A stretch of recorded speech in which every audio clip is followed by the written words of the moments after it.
मातली का कही जिले ठट्टे जो शहर है टंडो हाफिज शाह है सामू जो ही ताके दिखाया पियो त ही कोटली बिराज डाउन का ही पानी अची इता ही हाफिज शाह वारो जो ही बंद है ही इन का थींदो मुलाकातार का थींदो ही समुंड में पवंदो त ही बिल्कुल दरिया जैसी कंधी ते बीठा आहियूं। हाणे ही आसे आसे पानी जेकर हेॾा पानी वधियो त ही जो पासे में बिल्कुल शहर है टंडो हाफिज शाह उनके इरिगेशन के अख्तियारनि पलाण जे लाइ उनखे नोटिस ॾेई छॾिया। बिल्कुल कंधी जे किनारनि ते जेके वेठल हुआ उहे हिन वक़्तु पानी खे ॾिसी पंहिंजा टपड़ खणी पंहिंजो घर ढाहे उहे त पाण निकिरी विया आहिनि, लेकिन अञा टंडो हाफिज शाह जेको आहे उहो जा माण्हू काफ़ी जेके असां हिन दरिया खां बेखौफ़ा थी अञा ताईं वेठल। टंडो हाफिज शाह जो जेको बंदि आहे इहो बंदि जेको आहे सो पंहिंजी खाद खाई हाणे जेको शहर ॾे वधे पियो ऐं माण्हुनि खे ख़ौफ़ ऐं हिरास आहे। ही बिल्कुल दरिया में असीं पहुची आहियूं।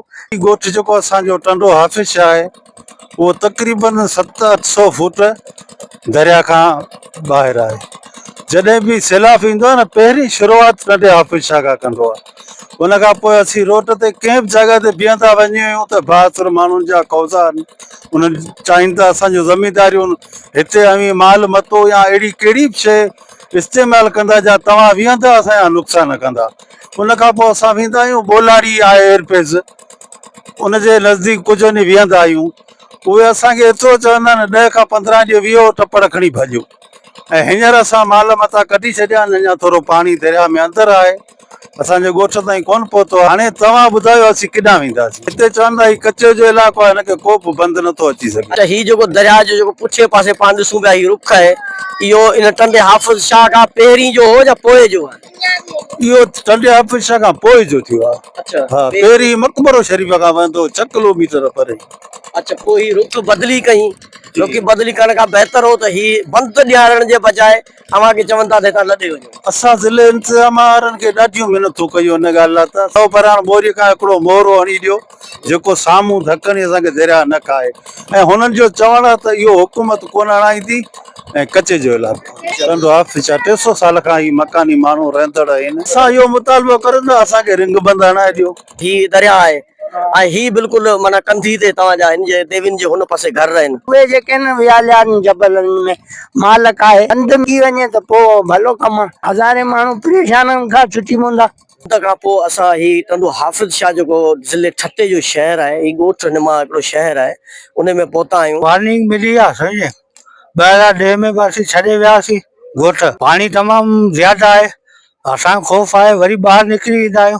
सालबो असांजो इहो आहे त असांखे कुझु प्लाट ॿाहिरि ॾिनो वञे ऐं हिते जेको कचे इलाइक़ो आहे बंदाना तक़रीबन 1.5 किलोमीटर परे आहे, ही सॼो दरिया में अंदरि वेठा आहियूं त अहिड़ी प्लाट मिलियो वञे जंहिंमें असीं तमामु आबादी इलाही आहे रही सघनि माण्हू। असांजो मुतालबो आहे दरिया ते बंदि हुजे।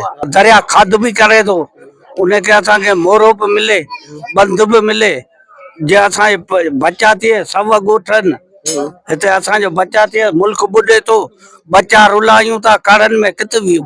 ही हाफिज शाह जेको ॻोठ आहे इन में त हज़ारनि जी आबादी आहे। इन खां अलावा इहो जेको हाफिज शाह बंदि आहे इन खां पाणी अची ॿियनि ॻोठनि में वञे, ॿियनि ॻोठनि में वञे सवे ॻोठनि मिसकिन केॾा वञूं बचा वञो रुलायूं जबलनि ते निकिरी केॾा बचा रुलायूं।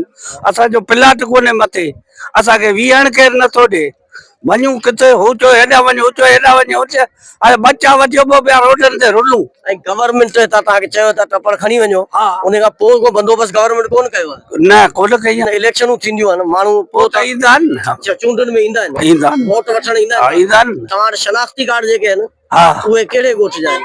उहे असां वटि टंडो हाफिज शाह जूड़ा ठठो आहे। ही बंदि न ॾियण जे करे हर साल माण्हू इन अज़ियत में ईंदा आहिनि, इन तकलीफ़ुनि में ईंदा आहिनि, पंहिंजा माल पंहिंजा मता पंहिंजो सामान पंहिंजा ॿार बच्चा न्याणियूं खणी वरी सिले ठट्टे में जेको जाबरू इलाइक़ो आहे उन में लॾे 4-4 महीना तकलीफ़ूं खाए उन खां पोइ जॾहिं वरी दरिया जो पाणी लहंदो आहे त वरी उहे पंहिंजे घरनि में कखनि में अची वापसि वरंदा आहिनि। हुकूमत सिंध खां इहा अपील कई आहे टंडो हाफिज शाह जेको आहे इन ते बंदि वधायो वञे ऐं इहे हज़ारे माण्हू महफ़ूज़ रहंदा। कैमरा टीम सां गॾु हसन पवार, टंडो हाफिज शाह, ज़िलो ठट्टो।